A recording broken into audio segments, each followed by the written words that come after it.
I'm preparing the lunch of my puppies with this liver chicken powder and malunggay powder, and of course with cabbage, carrots.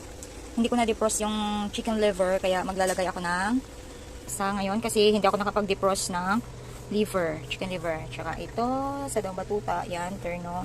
Tsaka ito kay Snowy, ilipat mamaya sa kainan niya. Ito kay Chloe, diba yung kay Chloe? Yes, with malunggay powder. Yan, with malunggay powder. And of course, I need to put some pampalasa pa is liver powder. And later on, dagdagan pa natin sa kanang kainan. Yan, pagkain nila ng mga babies ko. Then, dagdagan natin yan ng chicken liver powder and vitamins. Ready!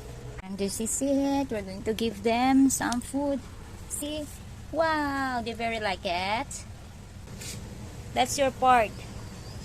Chloe, gusto yan ni Chloe. Basta prepare ng mama niya. So good. And the other one, like eating. Wow!